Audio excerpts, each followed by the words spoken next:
السلام عليكم تعالى وبركاته ومركا لي برنامجكيني قصooyinka ambiyada qisada caawa waxaan ku soo qaadan doonaa nabiyullaahi ibraahim allah ka raali ahaadee haddaba qisadiisu waxay u dhacday sida tan soo socota daawasho wanaagsan nabi ibraahim waxa uu ku dhashay dhulka baabili oo ku yaala ciraaq inkastoo la soo warinayo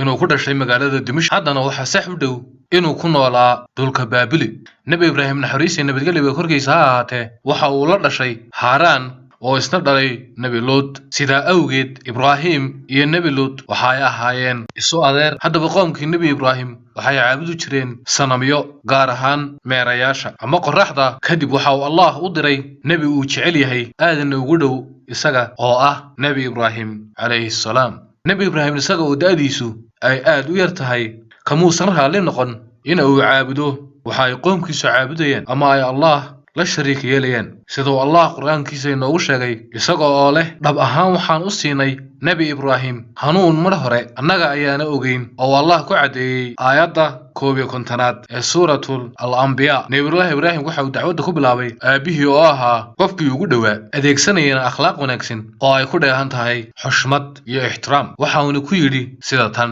aabow ma waxaad caabudaysaa waxaan waxba maqlaynin waxna arkaynin waxna kugu tarayn aabow ha caabudin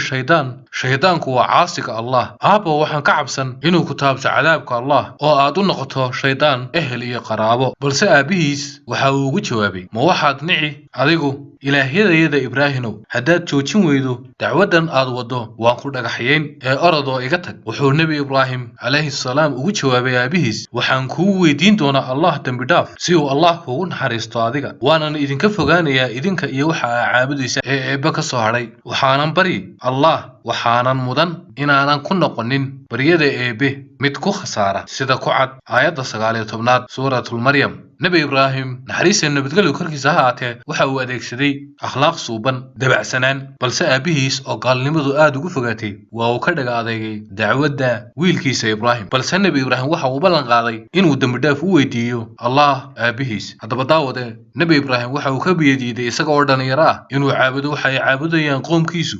maalmaha ka mid ah ayaa waxa dhacday iyagoo u sujuudsan waxa ay caabudayeen ayaa waxa uu weydiiyey waa maxay waxa aad u sujuudsantihiin kadib waxay ugu jawaabeen qoomkiisu waxaan ka dhaxlay aabayaasha iyo nabi ibraahim isagoo aad u dhiran ayaa waxa uu ugu jawaabay idinka iyo aabayaashiinba waa lunsan tihiin xaqana waa hareermarsan tihiin waxaana ku sugan tihiin baadi iyo khasaare kadib waxay ugu jawaabeen ibraahimow maxbaad noola timid mise waad nagu ciyaaraysaa waxaana ugu jawaabay allah waa ka abuuray samooyinka iyo dhulka aniguna makhraati ayaan ka ahay nabi ibraahim waxa uu ku ballan qaaday inuu burburin doono sanamyadan haddaba maalmaha ka mid ah ayaa qoomkiisu waxay u baxeen ciid si ay u soo dabaaldegaan dhammaantoodna waxay ka baxeen tuulada isaguna halkaas fursad ayuu ku helay uu ku fuliyo ballanqaadkiisii ahaa inuu burburiyo waxay caabudayeen isagoo keligii waxa uu ku soo hadhay tuuladii markii ay baxeen kadib waxa uu weydiiyey sanamyadii in ay cunaan cuntadan la hor dhigay balse wax ficil ah ma aysan samaynin kadib waxa uu soo qaatay faash amase gudun kadibna dhammaantood waa uu ku burburiyey ilaa waxa uu ka tegey kii ugu weynaa kii ayaanu gacanta u suday faashkii kadib markii ay tuuladii ku soo noqdeen oo ay arkeen sanamyadii oo la burburiyey ayaa waxay is weydiiyeen yaa nagu soo duulay kadib waxay ogaadeen inaysan jirin cid ku soo duushay balse waxa markiiba la xaqiijiyey oo ay sheegeen in uu jiray wiil dhalinyaro ah oo sanamyadan wax ka sheegi jiray kadib isagii ayaa loo yeedhay lana weydiiyey inuu isagu burburiyey kadib waxa uu ku yidhi bal waxa ay weydiisaan kan weyn ciddii burburisay balse taasi way iska caddahay oo sanamku ma aha mid bixin kara jawaabtaas taasina waxay u caddaatay qoomkiisii inay baadi ku sugan yihiin balse waxay ku dhaga adkeedeen inay difaacaan wixii ay aaminsanaayeen oo ahaa asnaamtii ay ka dhigteen ilaahyada waxaanay go'aan ku gaadheen in la gubo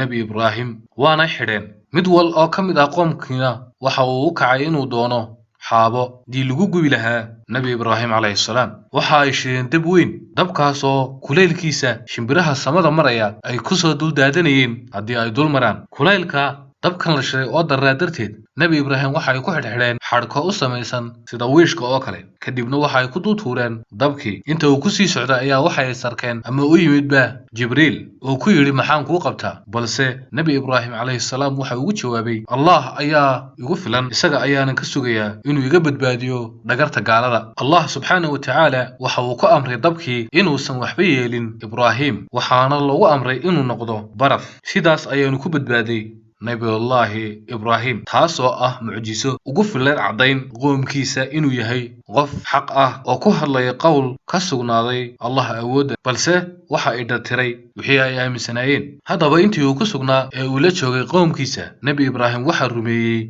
xaaskiisa saara iyo wiilka uu adeerka u yahay ee luut. haddaba qisadii nebi ibraahim way faaftay. qaybta ku xiga waxaan ku soo qaadan doonaa isaga oo u yeedhay boqorkii la odhan jiray nabruud iyo wixii dhex maray nabruud iyo nebi ibraahim calayhi salaam. waa inooyo qaybta dambe haddii allah awoodda leh ogolaado. waxaan idinkaga tegaynaa wassalaamu calaykum waraxmatullaahi tacaala wabarakaatu.